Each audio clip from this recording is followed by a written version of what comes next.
പലർക്കും വരുന്നൊരു പ്രശ്നമാണ് ട്രേഡ് എടുത്തു കഴിയുമ്പോൾ നേരെ ട്രേഡ് ഓപ്പോസിറ്റ് പോകുന്നു. ഇപ്പം ഇവിടുന്ന് ചിലപ്പോൾ ഷോർട്ട് ചെയ്യും, പ്രൈസ് മേലേക്ക് കയറിപ്പം ഇവിടുന്ന് ചിലപ്പോൾ ബൈ ചെയ്യും, പ്രൈസ് താഴത്തേക്ക് വരും.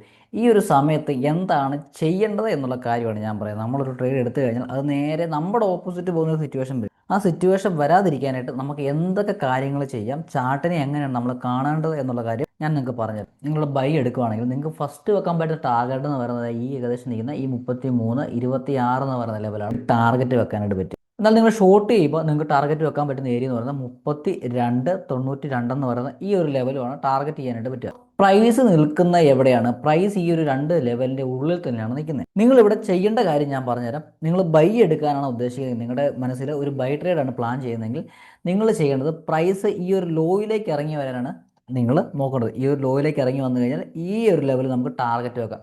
എന്നാൽ നിങ്ങളുടെ മനസ്സിൽ സെല്ലാണ് ചെയ്യേണ്ടതെങ്കിൽ, നിങ്ങൾ സെല്ല് ചെയ്യാൻ ഉദ്ദേശിക്കുന്നെങ്കിൽ പ്രൈസ് വരേണ്ടത് ഈ ഒരു ലെവലാണ്. ഈ ഒരു ലെവലിൽ വന്നിട്ട് വേണം സെല്ല് ചെയ്യാൻ. സെല്ല് ചെയ്തിട്ട് ഈ ഒരു ലെവലിനെ വേണം നമ്മൾ ടാർഗറ്റുകൾ വെക്കാനായിട്ട്. ഈ രീതിയിൽ ട്രേഡിനെ നിങ്ങൾ പ്ലാൻ ചെയ്യുവാണെങ്കിൽ എടുക്കുന്ന ട്രേഡ് ഇമ്മീഡിയറ്റ് ആയിട്ട് റിവേഴ്സൽ ആകുന്ന സിറ്റുവേഷനിൽ നിന്ന് നിങ്ങൾക്ക് ഒഴിവാകാനായിട്ട് പറ്റും.